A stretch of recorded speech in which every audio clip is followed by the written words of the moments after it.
Eu já tive lá, Paraná. Então, presidente, nós vamos ter que rever muita coisa na aplicação das nossas políticas públicas no Brasil. Os nossos seringueiros são em números maiores do que a gente imagina no Brasil. Então, tudo que nós formos construir, nós vamos ter que ver, ministro, a questão dos valores também. A questão, os nossos quilombos estão crescendo e os meninos estão nascendo nos quilombos e seus valores estão lá. Então, tudo vai ter que ver a questão dos valores. E quando eu falo valores, ministro, eu quero dizer para o senhor, nós estamos com quase 80 mil idosos em abrigos no Brasil. Eu me surpreendi com números. Nós estamos com quase 60 mil crianças em abrigos no Brasil. Os números estão me surpreendendo. E eu estou com um número absurdo de mulheres também em busca de abrigos por causa de violência.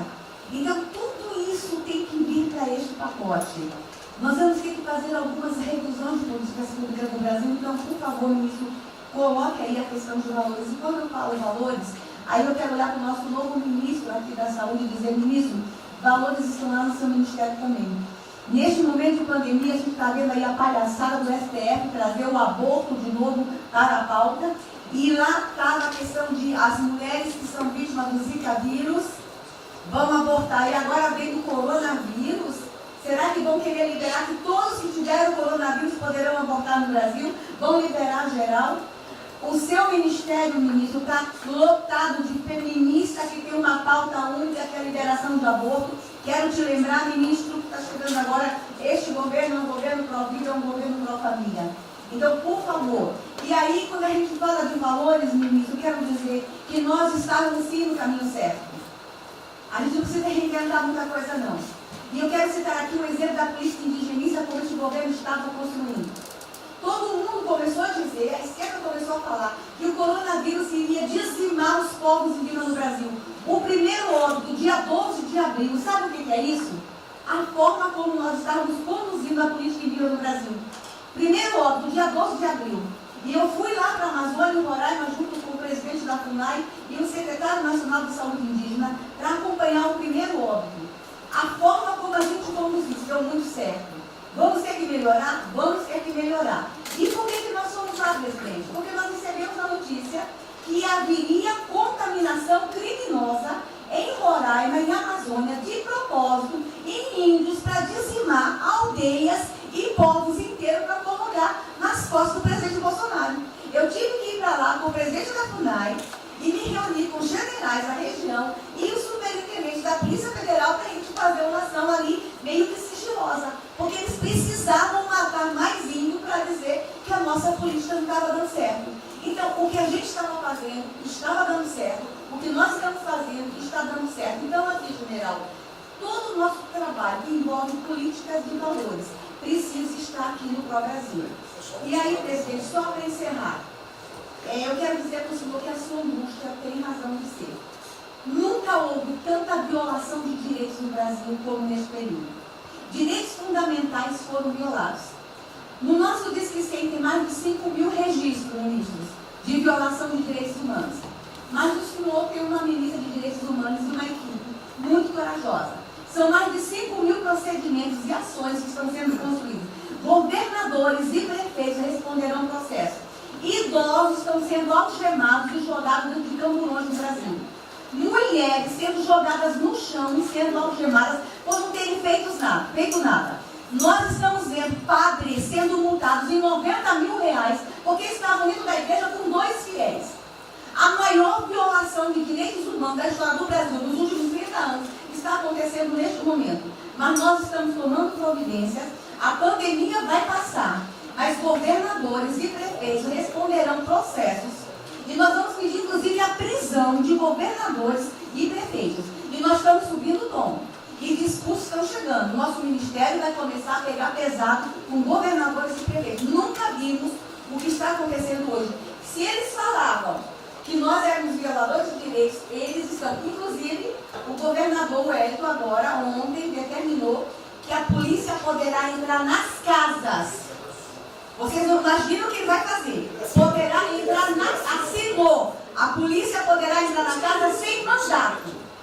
Então, assim, as maiores violações estão acontecendo nesses dias. Então, nós estamos fazendo enfrentamento, mais de 5 procedimentos. O nosso ministro Ministério já tomou a iniciativa e nós estamos pedindo, inclusive, a prisão de alguns governadores. Então, está aí algumas respostas. Valores. Posso por favor. Valores. Posso falar? Pode falar. Vamos ver mais. Houve aqui uma apresentação, uma representação do ministro Paulo Guedes, que a senhora vai receber mais dinheiro.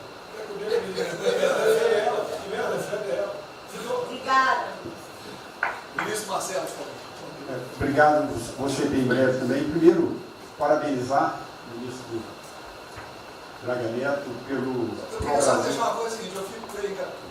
Não é trabalho meu, é trabalho da equipe, e eu roubei ideia de um bando de gente, eu roubei ideia aqui, ali, eu roubei ideia, tá? Eu aproveitei a ideia, só pode ter. Um cronograma importante do projeto, obviamente, todos os ministérios, como o Ministério do Turismo também, já estão finalizando até amanhã esse programa de retomada. E, presidente, o turismo, obviamente, ele tem uma importância muito grande para a economia, o Paulo Guedes sabe disso, mais de 8%, ou seja, quase 10% do PIB nacional é turismo. E o presidente falou que vai extinguir o Ministério porque o turismo acabou. Agora precisa do Ministério mais do que nunca, presidente. O turismo ele vinha numa crescente muito importante. O ano de 2019 cresceu 2,6%, enquanto a economia cresceu 1%, gerou 163% a mais de emprego do que o ano de 2018. E, obviamente, no meio dessa pandemia, foi o primeiro a ser impactado de forma brutal. O Rogério Marinho sabe bem disso e nos ajudou muito aí. Quero aproveitar para agradecer o Paulo Guedes, a Marinho também nos ajudou muito nesse processo, de contemplar, ou seja, de ter um plano de ação que viesse evitar o desmonte do setor do turismo, porque grande parte das empresas do turismo passou de um fluxo de caixa de 100 para 0 de um dia para o outro. Então, ações como a suspensão de contrato de trabalho, o ministro Moro também agradeço, teve uma ação fundamental para o setor, que foi uma medida provisória que contemplasse ambas as partes, tanto o consumidor quanto as empresas, através da Senacom, o que impediu judicializações em massa, porque aquela pessoa que comprou o ingresso de um show ou um pacote turístico, ela, se fosse para cima das empresas ainda para pedir o reembolso de imediato, isso seria catastrófico, geraria mais desemprego ainda.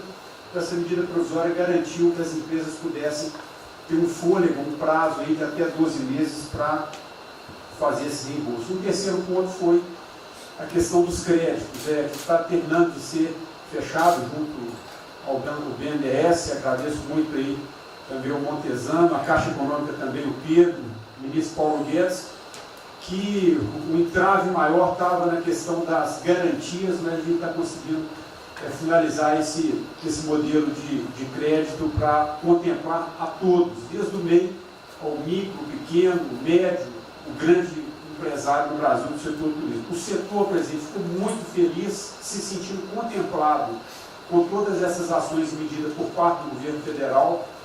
O setor do turismo no Brasil fizeram cartas com as principais associações agradecendo a postura do governo federal em relação a isso. Eu quero, presidente, falar um assunto aqui que talvez seja muito polêmico, mas eu acho que é importante esse debate nesse momento. Aí eu falo também para a ministra Damares, que eu sei que é uma pauta muito sensível também a ela, que é a questão, presidente, porque o Ministério do Turismo agora tem que ter um planejamento, um plano de atração de investimentos, que é o que gera emprego, renda, é o que ajuda, obviamente, a economia do Brasil. E para isso, presidente, eu acredito que é um momento propício nesse planejamento da retomada discutir os resorts integrados. Não é legalização de jogos, não é bingo, não é caça-níquel, são resorts integrados. Obviamente, presidente, uma pauta precisa ser construída, ainda mais estou olhando para o cara aqui para mim. A pauta precisa ser construída com as bancadas da Câmara, tanto a evangélica quanto a católica, mostrando ou desmistificando vários mitos que giram em torno disso. Não sei se o ministro Paulo Guedes concorda. Nós temos a possibilidade de atrair pelo menos 40 bilhões de dólares para o Brasil só de outorgas, de investimentos imediatos para essa pauta. Mas o que precisa ser feito, presidente, é realmente desmistificar a questão de evasão de divisas, de lavagem de dinheiro, de tráfico de drogas, e para isso eu sugeriria que nesse debate pudéssemos contar com o Ministério da Justiça, através da Polícia Federal, o Ministério Público na mesa, a Receita Federal, os órgãos de controle, mas obviamente, presidente, uma pauta que só levaríamos para frente se a gente conseguir pacificar ou nos fazer entender pela bancada evangélica, pela bancada católica, para que não haja uma distorção na comunicação disso. Tem que ser um projeto muito bem feito, que eu acredito que pode ser, nesse processo da retomada, uma grande oportunidade para o Brasil atrair grandes complexos, dos quais apenas 3% são utilizados para os cassinos. E outra, isso não tem impacto diretamente nenhum na família dos trabalhadores brasileiros. Tá mundial. Não, não é bem isso não. Eu vou ter que começar a desmistificar para dar mais, gente. Eu estou vendo isso. Então, presidente, aqui, não estou dizendo que a gente tem que colocar isso como um projeto de governo, obviamente, mas abrir esse debate em torno dos resorts integrados. E para finalizar, presidente, o ministro Nelson, prazer estar aqui com a sua primeira vez. A gente fez um projeto muito bem elaborado, né, dentro do comitê de operações, que visa fazer com que os hotéis possam abrigar os profissionais de saúde, e só os profissionais de saúde. A questão do anterior do Ministério